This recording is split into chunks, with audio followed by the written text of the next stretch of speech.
Hello students, एक बहुत बड़ी खुशखबरी है सब लोगों के लिए। वैसे स्टूडेंट जो अभी बीकॉम, बीए या बीएससी कर रहे हैं और सेमेस्टर 5 का एग्ज़ाम लिख रहे हैं, उनके लिए बहुत बड़ी खबर है। अगर इस वीडियो को पूरा देखिएगा, नहीं तो फिर आपका वही हाल होगा जो भी क्लास 12 के बच्चों का हुआ है। बहुत सारे बच्चे ऐसे हैं जो CUET का फॉर्म नहीं भर पाए, और अब आपके लिए पीजी का पोस्ट ग्रेजुएशन के लिए अगर आप MA, MSc या MCOM करना चाहते हैं तो आपके लिए CUET का फॉर्म भरना बहुत ज़रूरी हो गया है। तो आपके लिए फिर से ये नोटिफिकेशन आ गया CUET का पीजी के लिए। ध्यान दीजिएगा, जो स्टूडेंट अभी बीकॉम, बीएससी या बीए कर रहे हैं, अगर वो MA, MSc या MCOM करना चाहते हैं यानी पीजी करना चाहते हैं, तो पीजी के लिए CUET का डेट पहुंच गया है। जैसे अभी क्लास 12 के बच्चे CUET का फॉर्म भर रहे थे, वैसे अब पीजी वाले भी CUET का फॉर्म भरेंगे। तो चलिए देखते हैं कि CUET का रजिस्ट्रेशन का डेट क्या है। तो याद रखिएगा कैसे चेक करेंगे, आपके सामने हम दिखा रहे हैं कि कैसे आप उसको चेक करेंगे। CUET के लिए कैसे चेक करेंगे कि कहाँ से हम रजिस्ट्रेशन करेंगे। तो देखिए होम पेज है जहाँ पे सारी जानकारी आपको मिलेगी CUET से संबंधित। देखिए CUET का पूरा जानकारी आपको यहाँ पे मिल जाएगा। देखते हैं लास्ट डेट कब तक है CUET का। ये देखिए पब्लिक नोटिस है नेशनल टेस्टिंग एजेंसी का। फिर से मैं रिपीट कर दूँ, ये जो हम लोग वीडियो बना रहे हैं ये सिर्फ पीजी के लिए है। बहुत सारे यूजी का स्टूडेंट गलत भरे हैं, या बहुत बच्चा तो भरा ही नहीं है CUET का फॉर्म। वो इस वीडियो को देख के पागल मत होइएगा फिर से डेट बढ़ गया है। ये यूजी के लिए नहीं, यूजी मतलब है ग्रेजुएशन के लिए नहीं है, BA, BSc, बीकॉम के लिए नहीं है। ये जो नोटिस है वो पीजी के लिए, जो बच्चे अभी बीकॉम में हैं, BSc में हैं या BA में हैं, जो अभी सेमेस्टर 5 में, ध्यान दीजिएगा, ये उनके लिए जो अभी सेमेस्टर 5 का एग्ज़ाम दे रहे हैं विनोबा भावे यूनिवर्सिटी के अंदर या बाकी किसी यूनिवर्सिटी के अंदर जो एग्ज़ाम दे रहे हैं सेमेस्टर 5 का। वो झारखंड के किसी भी यूनिवर्सिटी में अगर सेमेस्टर 5 का एग्ज़ाम दे रहे हैं या सेमेस्टर 6 में रनिंग में पोजीशन में है, जिनका इस साल 2022-23 में जून में आपका एकेडमिक ईयर ख़त्म होने वाला है, जिनका 23 जून में जिनका अपना सेशन ख़त्म होने वाला है, जो 23 सेशन में जिनका ग्रेजुएशन कंप्लीट हो जाएगा, वैसे बच्चों के लिए अगर वो मास्टर डिग्री करना चाहते हैं, MA, MSc, MCOM करना चाहते हैं, तो वैसे बच्चों को CUET का फॉर्म भरना अनिवार्य होगा और CUET का टेस्ट देना होगा। बिना CUET का टेस्ट दिए अब आपका पीजी में कोई एडमिशन नहीं होगा। जो बच्चे ग्रेजुएशन कर रहे हैं उनको पीजी में एडमिशन लेने के लिए CUET का फॉर्म भरना पड़ेगा। तो चलिए देखते हैं CUET का लास्ट डेट कब है, कब से शुरू हुआ है डेट, कितना फ़ी लगेगा, क्या सिलेबस होगा, ये हम लोग एक एक करके सबके बारे में डिस्कस करते हैं। तो देखिए ये नोटिस जारी हुआ है 20 मार्च को जारी हो गया है। ये नोटिस बहुत पहले जारी हुआ है, बहुत पहले जारी हो चुका है नोटिस। 20 मार्च को ये नोटिस आ चुका है। आगे लिखा है subject inviting online application for common university entrance test CUET PG 2023 national testing agency has been mandated by the ministry of education. ये तो ऊपर डिटेल है, हम लोग यहाँ चलते हैं। Online submission of application form 20 मार्च से शुरू हुआ है और 19 अप्रैल तक है। फिर से ध्यान दीजिएगा, last date of submission of form है। अगर आप अभी सेमेस्टर 5 का एग्ज़ाम दे रहे हैं तो आपको लास्ट डेट याद रखना है कि 19 अप्रैल तक आपको अपना फॉर्म फिलअप कर देना है। 19 अप्रैल तक आपको अपना फॉर्म फिलअप कर देना है। लास्ट डेट है 19 अप्रैल, याद रखिएगा, और वो 5 बजे तक।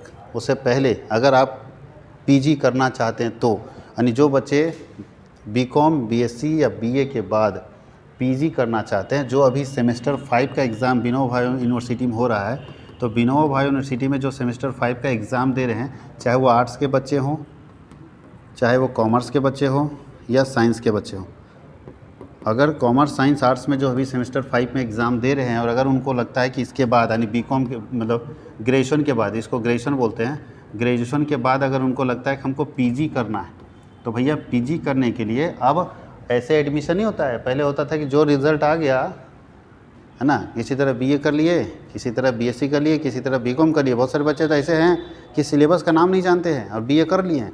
अब बाबू कहाँ जाओगे, अब MA नहीं कर पाओगे। MA करने के लिए तुमको पीजी जो CUET है उसका एग्ज़ाम लिखना होगा।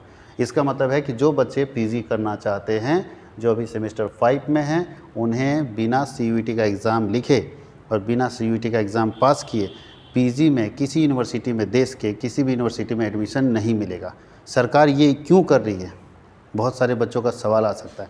कितना आराम भरा ज़िंदगी था, गैस पेपर विद्या खरीदते थे और परीक्षा लिख देते थे।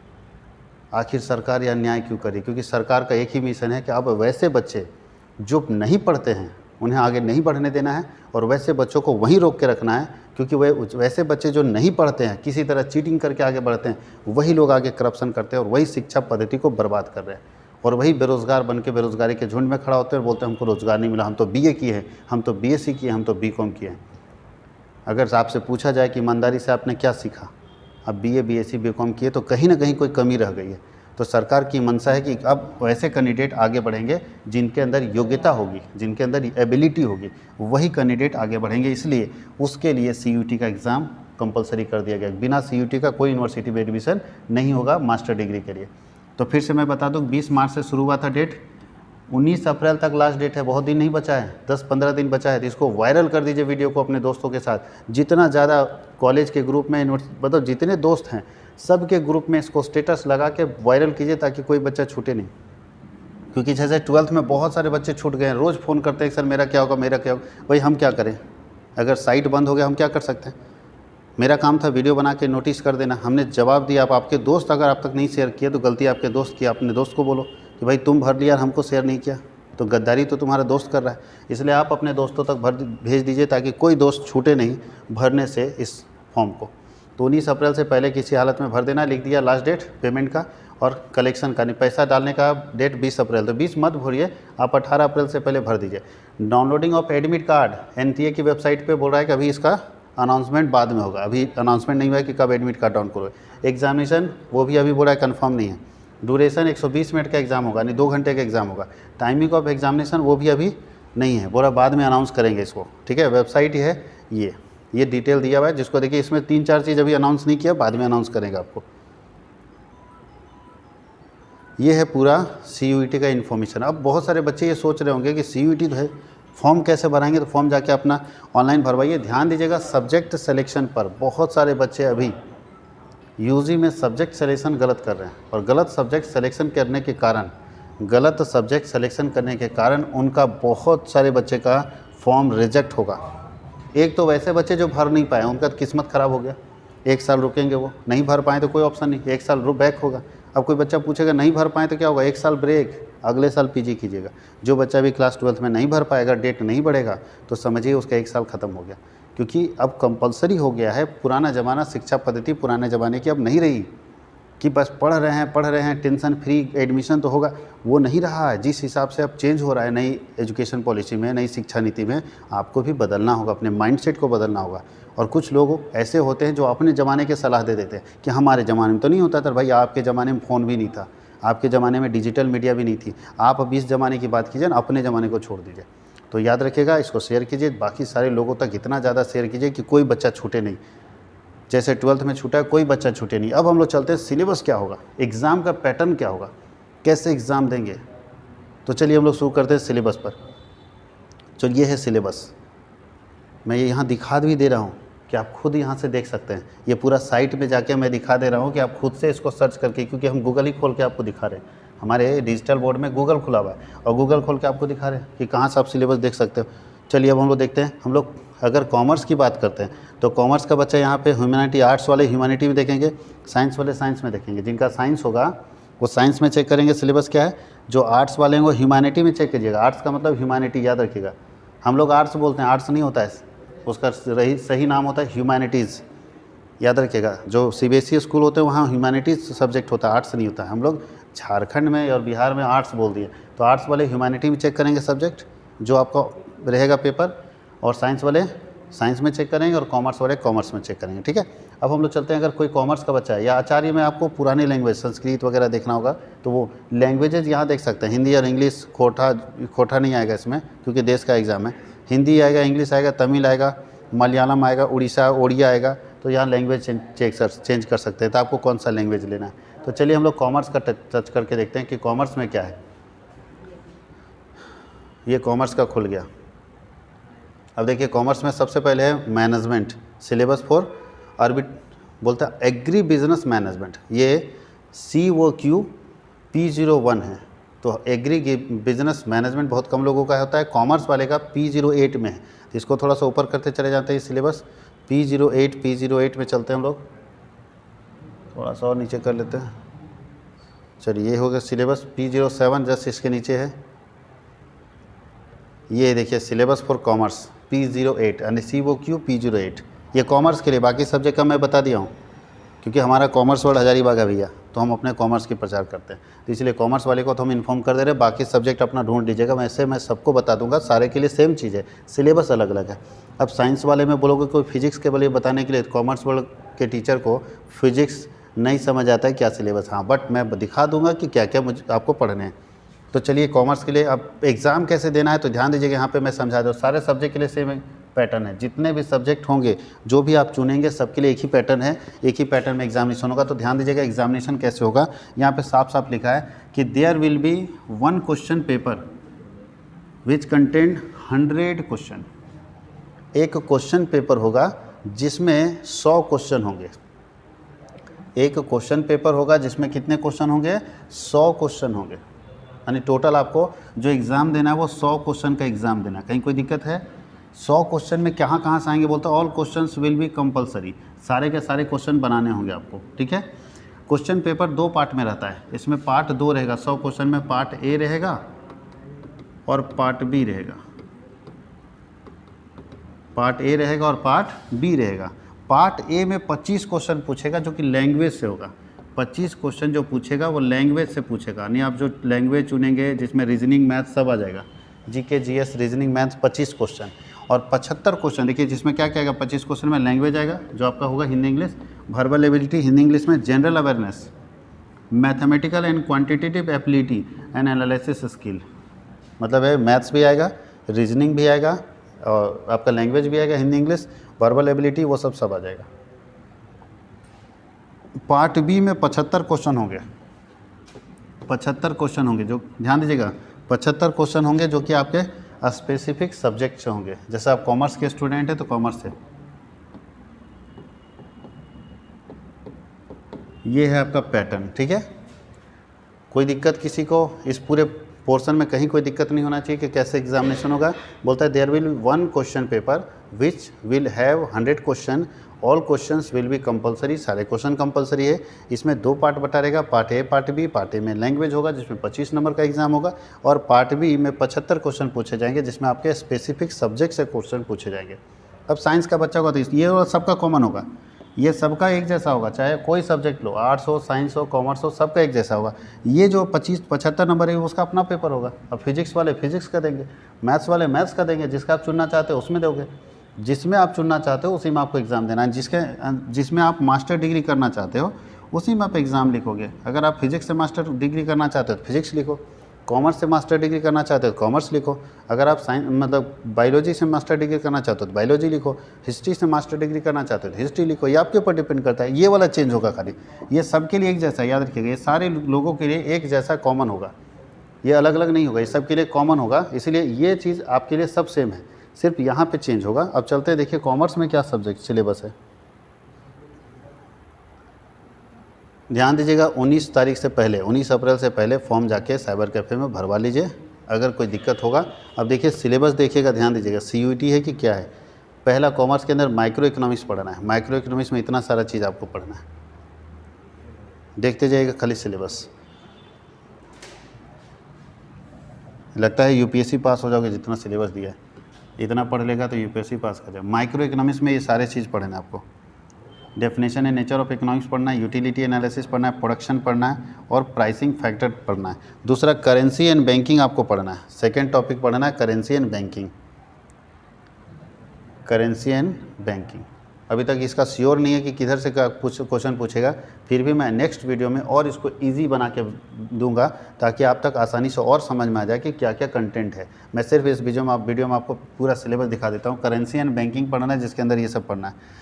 इसेंशियल ऑफ मैनेजमेंट पढ़ना है जिसके अंदर ये सारा चीज़ पढ़ना है। इसेंशियल ऑफ मैनेजमेंट आप पढ़ेंगे, प्लानिंग, ऑर्गेनाइजिंग, कंट्रोलिंग, मतलब आज तक जो भी पढ़े हो ना उस सबसे क्वेश्चन आएगा। इसेंशियल ऑफ मैनेजमेंट के बाद ऑफिस मैनेजमेंट से क्वेश्चन आएगा। ऑफिस मैनेजमेंट चौथा याद रखेगा, ऑफिस मैनेजमेंट हम लोगों को पढ़ना है। ऑफिस मैनेजमेंट में इतने सारे टॉपिक है, सबसे पूछा जाएगा ऑफिस मैनेजमेंट से क्वेश्चन, यानी कहीं से भी क्वेश्चन आ सकता है ऑफिस मैनेजमेंट से। कौन सिलेबस तैयार किया पता नहीं। अकाउंटिंग से क्वेश्चन आ सकता है, अकाउंटिंग के अंदर ये सारा चीज़ है, accounting in introduction, admission, retirement, death of partner, पूरा 12th है, एब्जॉर्प्शन ये पूरा सेमेस्टर 4 है, हायर परचेज है, ब्रांच है, सब याद आ गया होगा। ये सबसे क्वेश्चन पूछा जाएगा।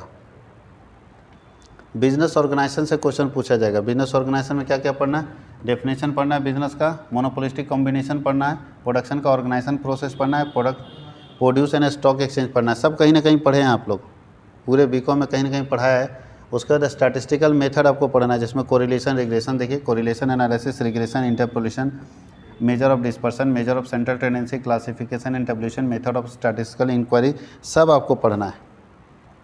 उसके बाद पब्लिक फाइनेंस आपको पढ़ना है। पब्लिक फाइनेंस के अंदर फाइनेंशियल मैनेजमेंट पढ़े थे ना, पूरा फाइनेंशियल मैनेजमेंट है यहाँ पे, तो पब्लिक फाइनेंस आपको यहाँ पे पढ़ना है। एक सिलेबस कितना हम लोग पढ़ चुके हैं, पब्लिक फाइनेंस। उसके बाद हम लोग को बिजनेस लॉ भी पढ़ना है। बताइए, बिजनेस लॉ भी हम लोग पढ़े थे, तो एक पेपर, मतलब जितना पेपर बीकॉम में पढ़े हैं सब पढ़ना है। कॉस्ट अकाउंटिंग भी पढ़ना है, अभी तो आप एग्जाम ही लिखे हो उसका। कॉस्ट अकाउंटिंग में देखिए सारा चीज़ आप पढ़ चुके हैं, single and output costing, unit costing है, मार्जिनल कॉस्टिंग है। अभी देखिए मार्जिनल कॉस्टिंग आप पढ़े ही नहीं है। Reconciliation of cost and financial accounts पढ़ चुके हैं, तो ये सारा चीज़ आपको पढ़ना है कॉस्ट अकाउंटिंग के अंदर। उसके बाद है कंपनी लॉ और सेक्रेटरियल प्रैक्टिसेस आपको पढ़ना है। कॉर्पोरेट लॉ जिसको हम लोग बोलते हैं, आप लोग पढ़े थे कॉर्पोरेट लॉ, तो कॉर्पोरेट लॉ ये है।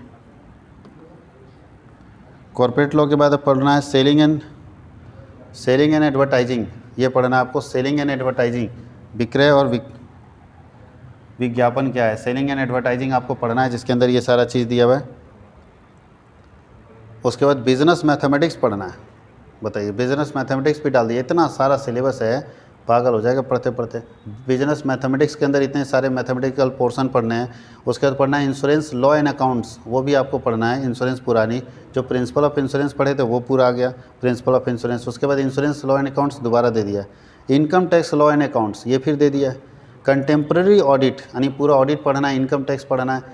उसके बाद इंडियन इकोनॉमिक स्ट्रक्चर पढ़ना है। उसके बाद मार्केटिंग प्रैक्टिसेस एंड फाइनेंस पढ़ना। आप सोच लीजिए कितना सिलेबस है।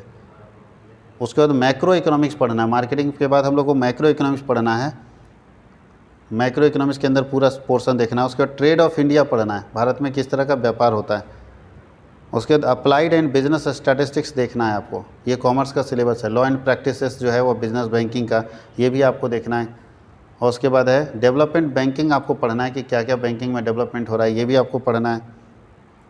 क्वांटिटेटिव इकोनॉमिक्स आपको पढ़ना है, जिसमें इतने सारे चीज़ पढ़ने हैं। रीएडर पॉइंट, सेफ्टी पॉइंट, ये तो पढ़ चुके हैं। वो क्यों याद कीजिए, ये है बालक लोग इतना सिलेबस। यानी अगर सही से देखा जाए तो हमको लगता है कि कम से कम 25 बुक से 20 से 25 बुक पढ़ना है। अब बताइए कैसे तैयारी होगी 20 से 25 बुक। अभी डेट अनाउंस नहीं किया एग्जामिनेशन का, लेकिन जल्दी 2 से 3 महीने के अंदर एग्जामिनेशन ले लेगा, तो फॉर्म भरिए और रेडी हो जाइए। अगर आप चाहते हैं कि सर इतना सारा सिलेबस की तैयारी कैसे होगी, तो जुड़िए कॉमर्स वर्ल्ड हजारीबाग के साथ।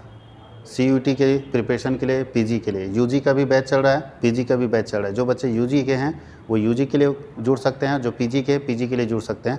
जुड़ना कैसे होगा, तो दोनों बैच चल रहा है, ऑफलाइन और ऑनलाइन। अगर कोई बच्चा ऑनलाइन जुड़ना चाहता है तो उसके लिए प्ले स्टोर में जाएगा, मेरा एप्लीकेशन कॉमर्स वर्ल्ड हजारीबाग के नाम से प्ले स्टोर में सर्च करेगा, इंस्टॉल कर लेगा अपने मोबाइल में, अपना नंबर डालेगा, नंबर डालने के बाद OTP आएगा, OTP सबमिट करेगा और वो मेरे एप्लीकेशन के होम पेज पर चला जाएगा। उसके बाद उसको मुझे फ़ोन कर लेना है और पेमेंट करके मेरे एप्लीकेशन में जुड़ जाना है। वहाँ से सारे रिकॉर्डेड वीडियो के फ़ायदे मिलेंगे, यानी सारा का सारा लेक्चर रिकॉर्डेड फॉर्म में मिलेगा। जितना भी लेक्चर होगा, जो भी क्लास है A to Z क्लास, उनको रिकॉर्डेड फॉर्म में मिलेगा, पहला बात। दूसरा, हर यूनिट का उसको टेस्ट मिलेगा, हर यूनिट का उसको टेस्ट मिलेगा, यानी उसको MCQ क्वेश्चन प्रैक्टिस करवाया जाएगा। हर यूनिट का जो अवेलेबल रहेगा उसके पास हमेशा टेस्ट फैसिलिटी अवेलेबल रहेगा, और जब चाहे टेस्ट दे सकता है। हर यूनिट के लिए हम लोग टेस्ट अवेलेबल करवा देंगे। और ये फ़ी जो बच्चा जुड़ना चाहता है उनके लिए 1499 1499 है, ध्यान दीजिएगा। 1499 रुपये मात्र है, जिसमें आपका दोनों पेपर यानी 25 नंबर और प्लस 75 नंबर दोनों की तैयारी कराई जाएगी। 25 प्लस 75 दोनों की तैयारी आपको करवाई जाएगी इसी फ़ी में, 1499 में। तो 1499 फ़ी है। जो बच्चे ऑफलाइन पढ़ना चाहते हैं उनको हजारीबाग मटवारी में पेट्रोल पंप के पास आना होगा, कॉमर्स वर्ल्ड के हजारीबाग के ऑफिस में आके कांटेक्ट कर लेना होगा। और उनके लिए ऑफलाइन क्लासेस भी हम लोग जल्द ही, चूँकि 20 तक आप लोगों का एग्ज़ाम है, तो 21 अप्रैल से हम लोग स्टार्ट करने वाले हैं। 21 अप्रैल से हम लोग इसका क्लास स्टार्ट कर देने वाले हैं। आप लग जाइए, आपकी तैयारी बहुत पहले हो जानी चाहिए जिस हिसाब से सिलेबस है। और ध्यान दीजिएगा, ये कोई झारखंड का एग्ज़ाम नहीं है, ये NTA एग्ज़ाम ले रहा है। NTA का मतलब होता है नेशनल टेस्टिंग एजेंसी, जो UGC के अंदर लेता है, यानी UGC। ध्यान दीजिएगा, UGC यूनिवर्सिटी ग्रांट कमीशन पहले नेट का एग्ज़ाम लेती थी, अभी भी लेती है, लेकिन नेट का एग्ज़ाम का जिम्मा किसके पास पहुंच गया है? एनटीए के पास। अन्य नेशनल टेस्टिंग एजेंसी पूरे देश भर में बड़े बड़े एग्जामिनेशन कंडक्ट करती है, तो ये कोई लोकल लेवल का एग्ज़ाम है नहीं कि चीटिंग करके पास हो जाएगा। ये नेशनल लेवल का एग्ज़ाम है, तो एग्ज़ाम टफ होगा, एग्ज़ाम का क्वेश्चन भी स्टैंडर्ड होगा। तो आपको अपनी तैयारी बहुत स्ट्रॉन्ग करके जानी है। अगर आप अपना तैयारी स्ट्रॉन्ग नहीं किए हैं तो कहीं ना कहीं आप उलझ जाएंगे और आप पीजी का जो सपना है वो सपना रह जाएगा। अब कोई भी बच्चा किसी भी यूनिवर्सिटी से पीजी करना चाहता है तो उसे सीयूईटी पास करना ही होगा। तो फिर से मैं बता दूं कि जो बच्चे आप इस वीडियो को अगर देख रहे हैं तो अपने दोस्तों तक इस लिंक को ज़रूर शेयर कीजिए। जितना ज़्यादा से ज़्यादा शेयर कीजिएगा उतने लोगों का कल्याण होगा। ये भी परोपकार का कार्य है। जितने लोगों तक आप भेजेंगे उतने लोगों का कल्याण होगा। ये भी एक परोपकार का काम है। और आप दुआ लीजिए, दुआ लेने से कोई दिक्कत नहीं है। एग्ज़ाम पास होने में भी मदद मिलेगा दुआ से। अगर आपको दुआ मिलेगा तो परीक्षा भी आप पास हो सकते हैं। तो दुआ लीजिए और ये वीडियो को ज़्यादा से ज़्यादा शेयर कीजिए। और फिर से मैं इसमें वीडियो लेकर आऊँगा, डिटेल के साथ लेकर आऊँगा, ताकि आपको सारी जानकारी मिल जाए। मुझे ये वीडियो आज इमीडिएटली इसलिए बनाना पड़ा क्योंकि बहुत दिनों से पहले से नोटिफिकेशन आ चुका है, बट हम लोग यूजी वाले सीयूईटी में इतने बिजी थे कि पीजी पे ध्यान ही नहीं दिया।